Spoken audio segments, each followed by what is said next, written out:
Welcome to the New Books Network.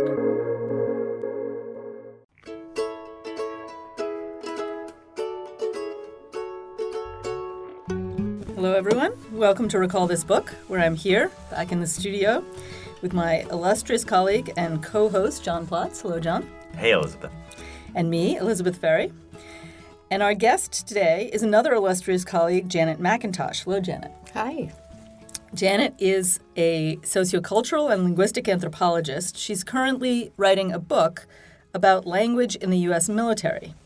And along with this project, she's been using tools of linguistic anthropology to examine the language of the right wing, particularly in the United States.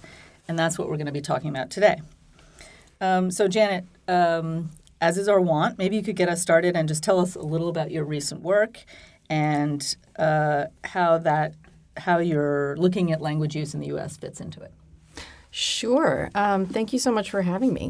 So, yes, my history is as a sociocultural and linguistic anthropologist. I used to work in sub-Saharan Africa and switched over in recent years to looking at how language militarizes service people.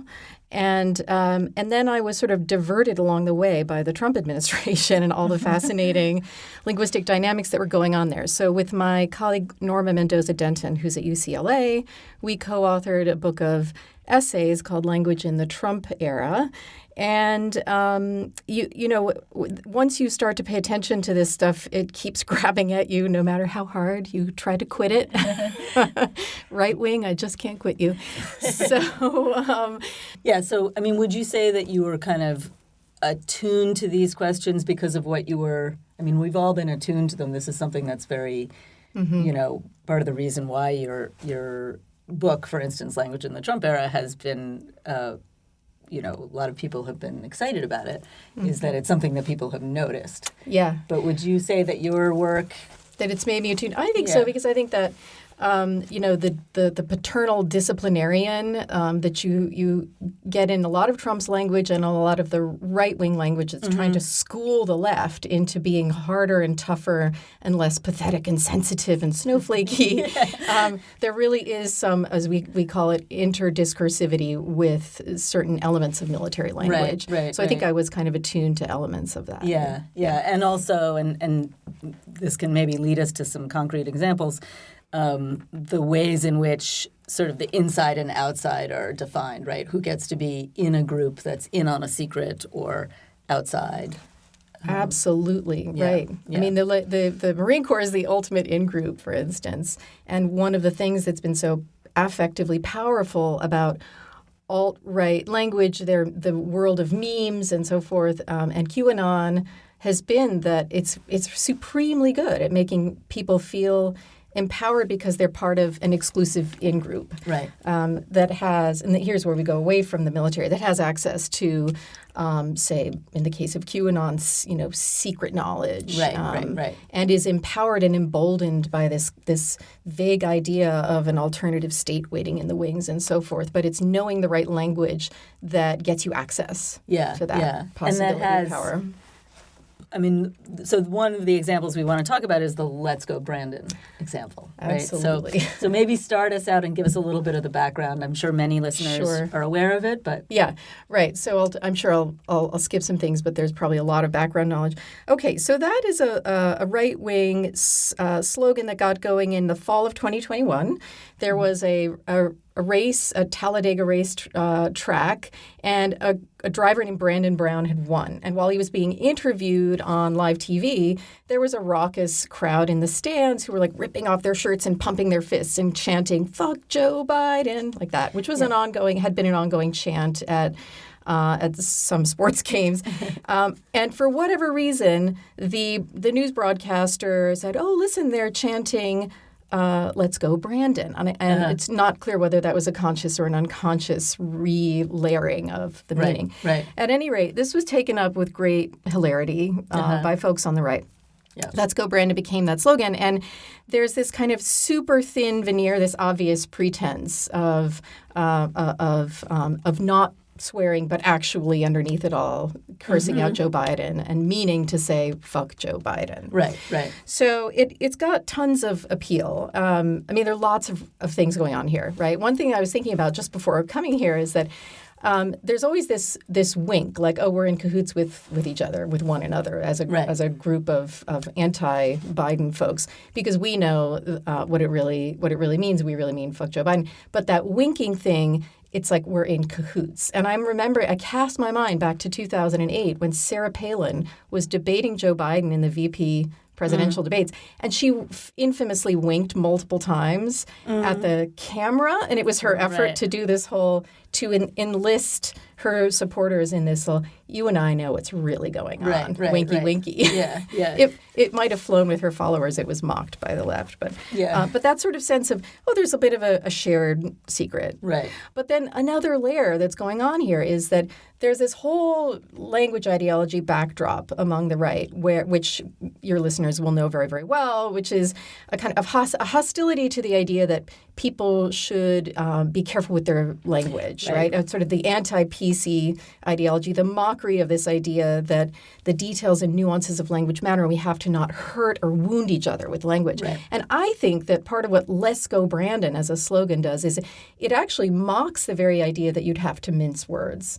Right. And you can see that in some of there are concrete examples of that. Like there was a T-shirt for sale that read, Let's Go Brandon, and then I'd like to solve the puzzle. And underneath that, there's a graphic. It looks like it's from Wheel of Fortune, where it says "fuck Joe Biden," but they've deleted with opaque rectangles like the U in fuck and the I in Biden. Right. And it's like it's right there, but they're kind of pretending. See, that's one dimension of it, because it's like a veneer, but it's a veneer that nobody is supposed to not see through. Yeah, exactly. Right? I mean, it's so thin that it is, I agree with you, it is a kind of mocking gesture of like... Of the idea of veneers. Right, exactly. Like I'm going to say this, but I can't get in trouble. And there's a sort of media thing, like I can't get in trouble saying it on TV. Exactly. Or on a Christmas Eve phone call with Joe Biden, when one guy rang off going, let's go Brandon. And then afterwards, they're like, oh, it's just playful fun. So you get plausible deniability. Yeah, yeah. And you also, if you're an evangelical who doesn't want to cuss out loud, you can put that sign in your window. And I've seen photos on the... on a Facebook page of children wearing Let's Go Brandon sweatshirts. Right. There's a whole chain of stores in New England, by the way, that are now called Let's Go Brandon. Yes, and in your article, which we'll, if with your permission, post on our site, you visited one such store, right? Yeah. In a way, though, it's kind of like implausible deniability. You know? That's a great way of putting it. It's like, it's not like anyone really believes that they're not saying that. That's so true. That's so true. But it is fun. You know, meanwhile, it gets paired with symbolism that it has been increasingly dark and violent. It's being printed on guns. It's being, it was hung over an overpass, Let's Go Brandon, next to a swastika on a big banner.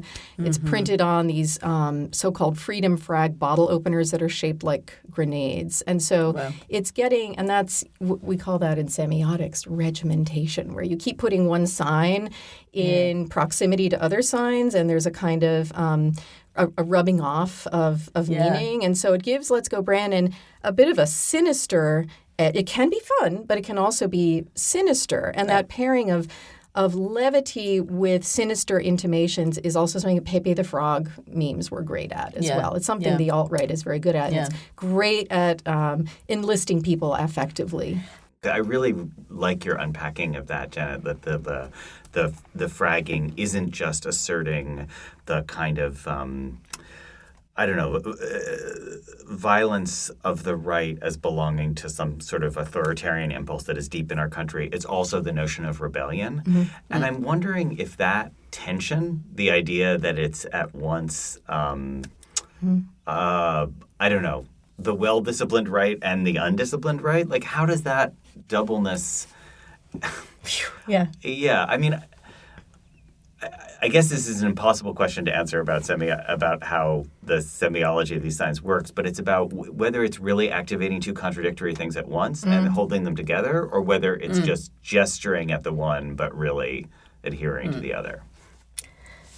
I don't know, but you just made me think about one thing I'm writing about when it comes to military signage during boot camp, which is that there are totally contradictory messages about the idea that this is a structure that's incredibly rule-bound, and then there are perpetual violations of those rules and mocking of those rules, and that it's how the Top Gun movies are built, right? It's like, we're here to be the best. We're the instrument of the U.S. government, and we're breaking every rule. And we're breaking all the rules. We're here to enforce the rules because the rules are important. They have to be obeyed, and therefore we get to break them all. And we're going rogue. I'm reading it now because of what I'm working on as a sort of vaguely, it smells a little bit like the way that military power likes to work in the USA. That's what it's reminding me of. It also, it seems like a reference to the Civil War too, right? They were the rebels, and that was the right. So by kind of enrolling that stance or that position, right. But you're also talking to bringing people, that history with you to some extent. Yeah, totally. But you're also talking to people who don't have a shared code book. Like it's not as if like the nudge, nudge, wink, wink itself has to be. It has to carry with it its own instructions for being deciphered, because it's not as if people know it already. That's kind of why I was asking you about militarized language, because I totally take the point that anytime you enter any kind of institution, you're given sort of the jargon to activate you, so that we know if something's problematic, we know what that means, because, we're professors on a campus. So if you're told something's problematic, you know what to read it as. But this is different because it's meant to recruit a lot of people. Like, unlike the military, which is only, whatever it is, 1 million people, this is reaching 250 million people. And it doesn't have that institutional framework. Yeah, exactly. Well, right. Recruiting tools that keep things kind of baggy like that can get more people. Right. Because people can infill with the fantasy of their choosing. That's one of the geniuses of QAnon, actually, when it comes to the conspiratorial stuff that people are reading in. Yeah. They can fill in the fantasies that they're most invested in. Maybe this is a moment to turn to QAnon, which you've also, and Q drops, which you've also written about, which seem to be a different kind of secrecy because it's much deeper and it's more invested in being hard to figure out. Right. Maybe. Yeah, absolutely. Yeah. So right. It also has a little bit of decoupling between what we call the signifier and the signified, but it is deliberately much more cryptic. And that's part of the appeal. Jenna, can you just say one more sentence on what you mean by the decoupling of the signifier and the signified? Sure. Well, I think it's common for folks to imagine that linguistic meaning is more or less transparent, right? That we have sort of dictionaries in our head and hear a word, look up the definition. Language sort of works on the fact that we assume that to be true. And that it's neatly intelligible. Right. In fact, ordinary language has all kinds of slippage and messiness between the surface form and what's actually meant. And people will give classic examples or things like if I look at the window and I say, oh, it's getting cold in here, I might really mean get up and close the window. So there's all kinds of ways that on the daily we're not being 100% transparent when it comes to the relationship between the surface form of our signs, our signifiers, and what we actually mean. But I do think that, especially with QAnon and then also with Let's Go Brandon, there's a more deliberate and obvious kind of sense that, okay, what you see on the surface isn't exactly what's meant. There's something more to be done. Right, and there are different reasons for that, like you were saying, Elizabeth. With Let's Go Brandon, it's the implausible deniability. Everyone wants the meaning to be known, even though they're not saying it directly. But with QAnon, that movement has been very empowering in a different way because there's a real decoupling between the sign forms themselves in the Q drops that Q started to put on 4chan and 4kun and 8kun back in 2017. There's a real discrepancy between those signs and any kind of clear meaning. Right. And in fact, you have to have an arsenal. Well, first of all, it's never entirely clear what Q wanted to mean. But they're leaving all these little clues, cryptic, aphorisms, numbers, letters, acronyms, and so forth, and saying things like everything is connected and look forward to look backward. These little cues about how you're meant to interpret them to dig for something deeper. So, Janet, can I ask a sort of historical linguistic question? Isn't that always been true of prophecy, like going back to Nostradamus or something? Oh, yeah. Actually, so in an article I wrote about it, I say it's a lot like divination. Yeah. You know, my earlier work in Kenya, one thing I looked at was how diviners would use modes of language that were totally unintelligible to ordinary people, and you had to have special access to like the supernatural truths in order to decode them. Like the Delphic Oracle. Like glossolalia, speaking in tongues. You know, the tongues of men and angels are usually indecipherable to the ordinary human ear, but sometimes there are folks who claim to be able to interpret the tongues as they come because they have a more direct channel to the divine. Right. So it actually, that's part of how QAnon, I think, has gotten its power, is through this sort of vaguely divinatory language. A lot of what it says is quite prophetic. Right? Yeah. Nothing can stop what's coming. The storm is coming. Or, weirdly, you're going to love how this movie ends. So in some sense, it's the opposite of the implausible deniability part. The let's go Brandon, really good which point. Is just one-to-one correspondence or something. But this is meant to be and it seems like it produces, and this is where there's kind of a creepy resemblance to like literary critique and stuff, right? It produces a community of people who are debating different interpretations, right? And sort That's of, right. And that like has its own kind of and you feel community and you building. feel powerful as the person who can see beneath the surface. Strong readers and weak readers, close readers. Yes, find the hegemony. It's originalists, probably foundationalists. Yeah, indeed. Well, and with QAnon, of course, a lot of the people who became adherents, anons, followers, code crackers, people who would bake the so-called breadcrumbs, or people who feel alienated from the so-called elite experts. So the experts in the university are exactly who they do not want to be looking to for the real truth. Right. They have direct access to it, and that's tremendously empowering for them. That was and still is. And then that cryptic language, having secrets is power. George Simmel wrote about this, right? Yes. Secrecy equals power, whether that's about holding a secret or cracking a secret. All of those are empowering. Right. It was very, very empowering. And it felt state-like. I think it has felt like there's this alt state waiting in the wings. Yes. That has this kind of looking glass quality to relationship to what are perceived as the institutions of power now.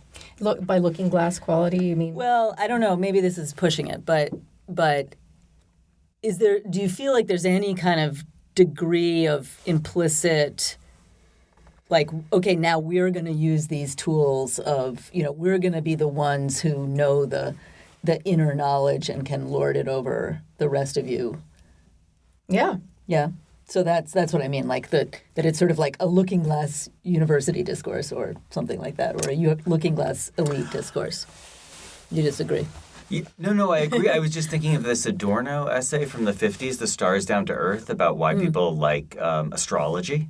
And that astrology, specifically on that power question, it's actually not a political conspiratorial account. It's just an account of like wanting to know that there's some kind of esoteric order that is available to common people through newspaper astrological columns, which align you with the stars, which are so much more important than any earthly configuration. Yeah. Transcendently important. Transcendently, yeah. Yeah, and that require esoteric tools and... Yeah. Yeah. Yeah. Yeah, and meanwhile, everything that comes out of the mouth of, Democrats and university professors and scientists and so forth should be subject to skepticism. It's a whole epistemological orientation where one must read beneath the surface, whether it's for the dastardly realities of the left's cabal of, pedophilic conspiracies, or whether it's because Trump is trying to tell you something with the way he moved his hand in that meeting. Right. So, Jen, are you making a strong claim for the political affinity to the right? Like, is there an elective disposition towards right-wing politics for this? Or does it just happen to be the case that QAnon itself which is manifestly a right-wing conspiracy thing? But, it's not that strong a claim. Yeah. I just think it's a really handy way of making people feel empowered and congealing them affectively around a community. But it's also effective, as we've been saying in the academy, too, to feel like you can read beneath the surface. Yeah. In fact, Ricoeur's idea of the hermeneutics of suspicion totally. is that, this notion that a la Marx, a la Freud, so much of what we see on the surface of society, we should be reading more deeply into for these patterns of these forces of capital and this subconscious and so forth. And then, so zooming back out just for a little bit, all of these kind of secrecy and, delicate operations of veiling and unveiling exist also within a politics of direct speech. And, we tell it like it is. And what you've described as semiotic callousing, which I'd like you to unpack for our listeners. Sure. Yes, that is, and it is really different, and in some ways, as you say, contradictory. In some ways, to the delicacy with which like QAnon will construct a drop, and the interpreters will interpret it. So this idea of semiotic callousing came up for me when I was looking at the way language is used during basic training in Parris Island, South Carolina, which is one of 2 Marine Corps recruit training depots in the States. And it's in a Billy Joel song. Is it? No. It is. That's his sort of metonym for Vietnam is that they come from Parris Island. But, wow. Anyway, sorry. Yeah. So, I mean, and of course, everyone who's seen, Stanley Kubrick's Full Metal Jacket is familiar with some of what goes on in Parris Island. It's true. There's a lot of yelling. And it is true that recruits are still insulted, although the rules of, the recruit training order says you're not meant to demean and insult and disrespect and so forth. And of course, the drill instructors do that all the time. Yes. They're a little, they don't venture as often into things like racial slurs, but there's still all the gendered trouble. Right. I'm not sure how blue to get on this show, but pansies and homophobic stuff, little girls, cupcakes, and so forth. So, and okay, so what's going on there? I mean, there's a lot. It's a rite of passage. People are being ground down, a la Victor Turner. But it's also, I think there's a teaching tool within the very use of insults that all your old sensitivities need to be dulled, whether that has to do with your personal vulnerability or your empathic mercy for, say, the enemy. Because, it's in some very, very loose fashion, the drill instructor is to the recruit as the Marine is to the enemy. Wow. Because the Marine will turn around and then use dehumanizing slurs and insults and so forth against the people that they're supposed to kill. But not pedagogically. Not pedagogically anymore. No. Right. So the first kind of the wave of semiotic callousing really starts during basic training, and it is indeed pedagogic. So, so it's kind of a live fire drill. Like you're meant to be able to put up with all these things, since there are things you might be able to, might have to endure out in the world. And then civilians are different because they can't endure these things because they haven't been toughened. Especially left-wing civilians, and especially women, and especially gay people, and so forth, gay men. But yes, absolutely. And when you say it's like a live fire drill, I'm really riveted by the way that this mode of using language is talked about by Marines and veterans and drill instructors in this kind of quasi-physical way. Like you're meant to thicken you're meant to develop a thick skin. You're meant to let it roll off you. It's like as if you're getting little verbal semiotic bullets. And you're meant to harden yourself. And that's supposed to translate into... Or like napalm or something. I guess I'm asking about this notion of abusive language, or the language that is like, sort of declaring one's allegiance to, whatever, a sort of Trump speech, I guess. How much you understand that as being abuse in order to put people in their place versus how much you're connecting it to the sort of the drill sergeant model, which is more like toughening you up so you can be one of us. Right. I know, right. Pedagogic as opposed to abusive. Exactly. I don't know. This is But good I mean, for the conversation. abusive is also pedagogic to some other potential listener, right?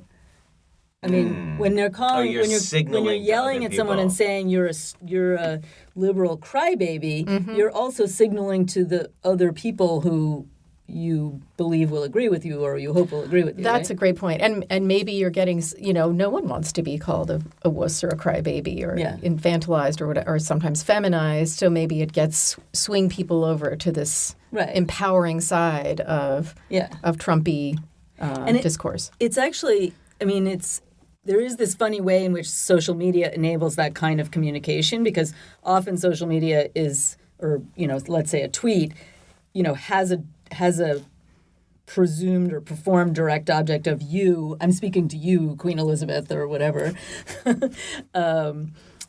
But in fact, the tweet is speaking to other people. That's right. Who agree. The intended audience is someone other than the supposed addressee. target. Yeah. Right. Yeah, that's a good point. Yeah. Yeah. So.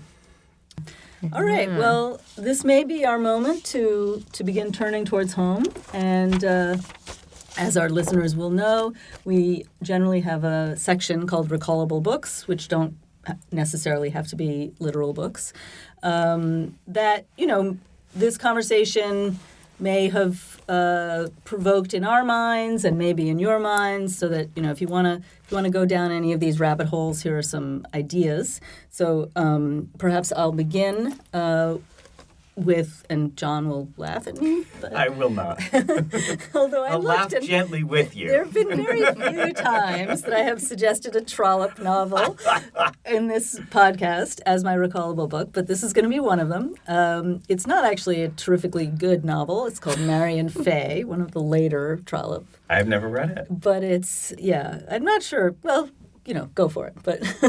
But there's a part of it which one of the main characters, Marion Fay, the title character, is a Quaker who becomes a lord, falls in love with her.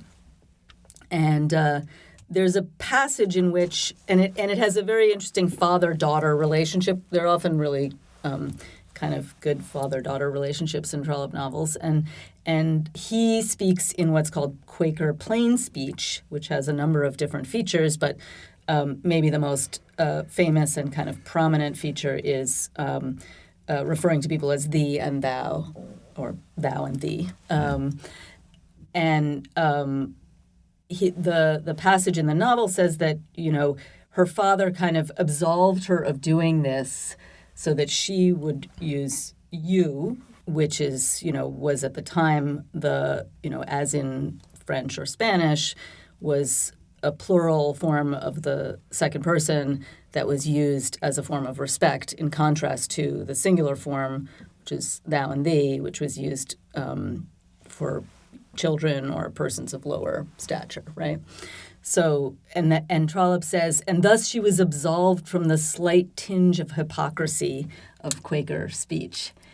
And it really reminded me of this sort of, complicated, somewhat unpredictable, but also highly wrought use of language as kind of enrolling different kinds of politics, because of course Quaker plain speech was intended as a leveling, right? Nobody should be getting, a special pronoun because we're all, sinners and we're all equal in our relationship to God. Like in Spain in the Civil War, the royalists used you. Right, exactly. Yeah. Do. Yeah. Two, right. And it reminded me of an article by Michael Silverstein about that shift where this sort of interesting thing happened because the Quakers started, very pointedly using thou and thee, kind of irking other people who rebelled against this and saw it as a kind of slightly, rogue or rebellious and maybe even, hypocritical, as Trollope seems to suggest. And so they kind of doubled down on you. And the argument is that that's sort of the shifting moment when, in fact, everybody it did, in fact, lose its kind of sense of hierarchy, right? Right. But instead of, as the Quakers had hoped, calling everyone thee and thou, we call everyone you. So there's an article by Silverstein, which we'll put on the site. Yeah, I want to read that article. I'm not sure I want to read that novel, but I definitely want to read that article. Yeah. Yes, I might even put the passage, since it is in the public domain. John, do you have a... I do. It's very short, and I'm imagining some listeners may be thinking of it already, which is the Richard Hofstadter article from 1964, The Paranoid Style in American Politics, and it was a pleasure to go back and reread it. American politics has often been an arena for angry minds. And he goes on to say, I call this way of thinking in American politics the paranoid style simply because no other word adequately evokes the sense of heated exaggeration, suspiciousness, and conspiratorial fantasy. And, the reason I was asking you your question about the innate right-wingness, Janet, was like to think about, people like Hofstadter make the argument that there's something distinctive about American, radically democratic politics from the 19th century that sparked this. I mean, going back to the, to the populists who always had sort of left and right-wing dimensions, but were often conspiracy thinkers. They often were afraid of the bankers. They were afraid of the international Jewish conspiracy.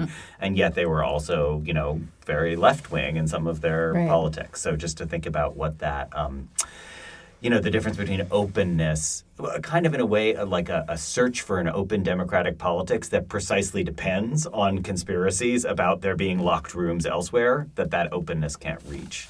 And so that Hofstadter article is 60 years old now, 70, but it seems That's 60. great. I would love to look at that. Yeah. Janet.